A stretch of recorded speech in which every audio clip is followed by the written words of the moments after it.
Voter তালিকা প্রণয়নে বাড়ি বাড়ি যাওয়া নয়, আপগ্রেড চায় বিএনপি। একসঙ্গে আওয়ামী লীগের এক ঝাঁক পলাতক নেতা। জানাবো ভারতকে বাংলাদেশের বর্তমান বাস্তবতা মেনে নিতে হবে। এবং সর্বশেষ জানাবো পুলিশ সদস্যকে মারধর করা সেই 2 নারী গ্রেফতার। এতক্ষণ শুনছিলেন সংবাদ শিরোনাম, এবারে বিস্তারিত। তবে তার আগে অনুরোধ থাকবে আমাদের চ্যানেলটি সাবস্ক্রাইব করে বেল আইকনটি ক্লিক করুন। ভোটার তালিকা প্রণয়নে বাড়ি বাড়ি যাওয়া নয়, আপগ্রেড চায় বিএনপি। ত্রয়োদশ জাতীয় সংসদ নির্বাচনের জন্য সঠিক ভোটার তালিকা প্রণয়নে বাড়ি বাড়ি যাওয়া নয়, আপগ্রেড চায় বিএনপি। সোমবার বিকালে দলের নির্বাচন সংস্কার বিষয়ক কমিটির আহ্বায়ক স্থায়ী কমিটির সদস্য আব্দুল মঈন খান এই কথা বলেন। তিনি বলেন, আসলে সত্যিকার অর্থে অনেস্টলি সঠিক ভোটার তালিকা আমরা করতে চাই, তাহলে কিন্তু আমরা বাড়ি বাড়ি যাওয়া নয়, আমরা কম্পিউটার এআই। আজকে কিন্তু আমরা কম্পিউটারকে বলে দিলে সে নিজেই করে দিতে পারে, সেটা অ্যাবসলিউটলি অ্যাকুরেট হবে। আমি কোন দিনকে 18 মাস হয়ে যাব সেটাও কিন্তু কম্পিউটার করে দিতে পারে। সেটার জন্য বাংলাদেশের 18 কোটি মানুষের বাড়ি বাড়ি যাওয়ার প্রয়োজন নেই।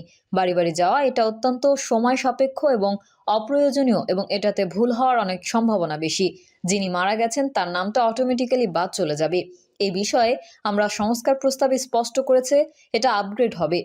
সরকারের আরও সংস্কার, প্রশাসনিক সংস্কার, জুডিশিয়াল সংস্কার, আইন শৃঙ্খলা বাহিনীর সংস্কার আছে। এগুলো সব সম্পন্ন করে নির্বাচন উপহার দিতে আমাদের মনে হয় না খুব বেশি হলে 3 থেকে 4 মাসের বেশি সময় লাগবে। সব রিকমেন্ডেশন ফাইনাল হওয়ার পরে আপনারা ধারণা পাবেন প্র্যাকটিক্যালি আমাদের কয়েকদিন সময় লাগবে একটা ইনক্লুসিভ ইলেকশন অনুষ্ঠানের জন্য।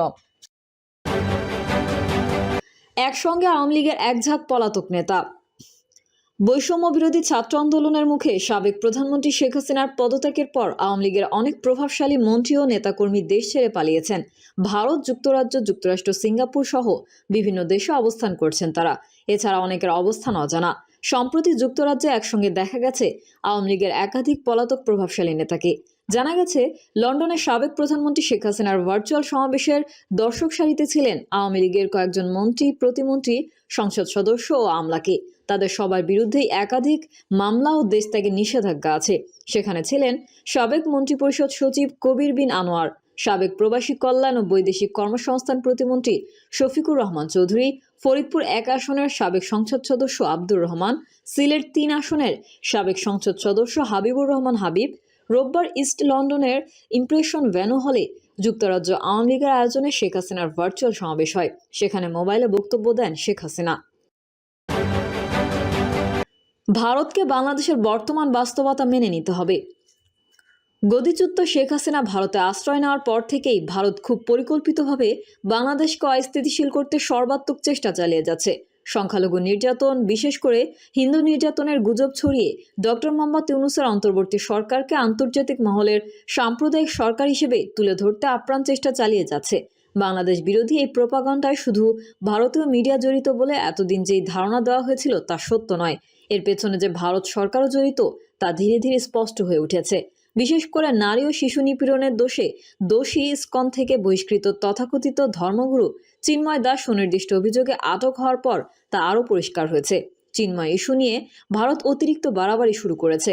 আদালত থেকে জামিন না পাওয়ায় ভারতের পররাষ্ট্র দপ্তর যে ভাষায় বিবৃতি দিয়েছে তা ছিল কূটনৈতিক শিষ্টাচার বহির্ভূত। ভারতের বিবৃতি ছিল অতিরঞ্জিত ও অসত্য তথ্য দিয়ে ভরা। আপত্তিকর শব্দে সাজানো ভারতের বিবৃতিটি ছিল বাংলাদেশের অভ্যন্তরীণ বিষয়ে হস্তক্ষেপের শামিল। আইন লঙ্ঘনকারী ব্যক্তি তিনি যেই বর্ণের বা ধর্মের বিশ্বাসীরই হোক না কেন, বাংলাদেশে প্রচলিত বিধি মোতাবেক ব্যবস্থা নেবে, এটাই স্বাভাবিক।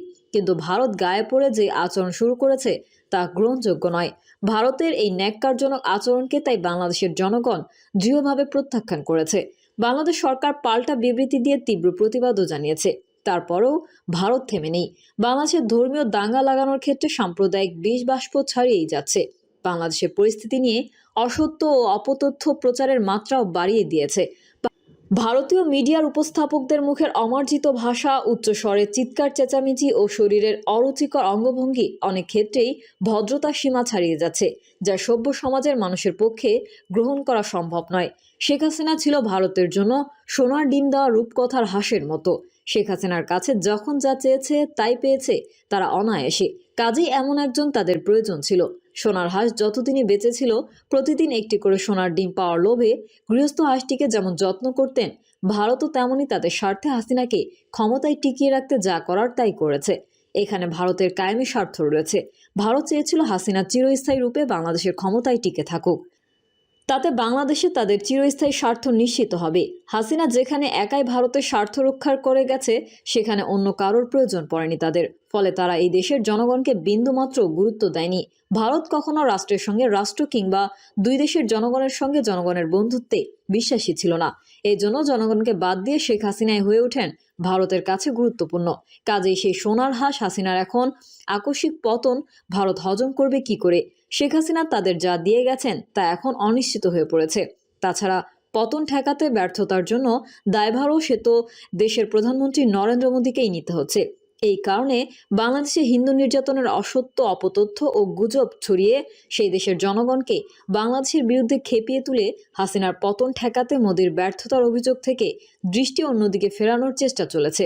এই কাজটি অত্যন্ত সার্থকভাবেই করেছে তারা, যার প্রতিক্রিয়া হিসেবে কলকাতা ও মুম্বাইয়ে বাংলাদেশ মিশনের সামনে বিক্ষোভ হয়েছে এবং আগরতলায় বাংলাদেশ মিশন তো রীতিমতো আক্রমণ করে বসেছে। আগরতলার বাংলাদেশ মিশনে প্রবেশ করে ভাঙচুর সহ বাংলাদেশের পতাকায় আগুন দেওয়ার ঘটনাও ঘটেছে। যদিও আন্তর্জাতিক মহলকে শান্ত রাখার জন্য মোদী সরকার 2-3 জন পুলিশ সদস্য ও 6-7 জন উগ্রবাদীকে লোক দেখানো আটক করেছে। 1996 সালে শেখ হাসিনা সরকার প্রতিষ্ঠিত হলে 1997 সালে শান্তি চুক্তি স্বাক্ষরের পর শেষ পর্যন্ত পার্বত্য চট্টগ্রামের সাংঘর্ষিক পরিস্থিতি স্তীমিত হয়। এবার শেখ হাসিনা ছাত্র জনতার তোপের মুখে দেশ ছেড়ে পালিয়ে যাওয়ার পর ভারত প্রথমেই পার্বত্য চট্টগ্রামকে অস্থিতিশীল করে তোলার চেষ্টা করেছিল। তবে অন্তর্বর্তী সরকারের সময়জিত পদক্ষেপের ফলে পরিস্থিতি নিয়ন্ত্রণে আসে।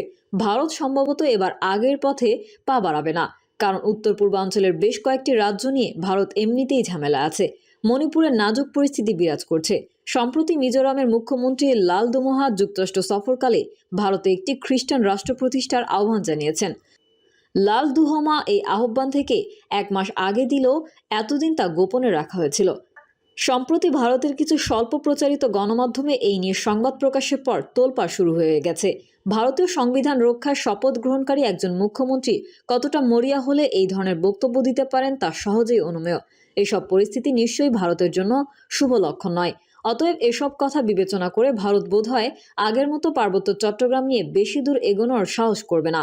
কারণ ভারত জানে পার্বত্য চট্টগ্রাম নিয়ে বেশি বাড়াবাড়ি করলে উত্তর পূর্বাঞ্চলের রাজ্যগুলো নিয়েও তাকে বিপাকে পড়তে হবে।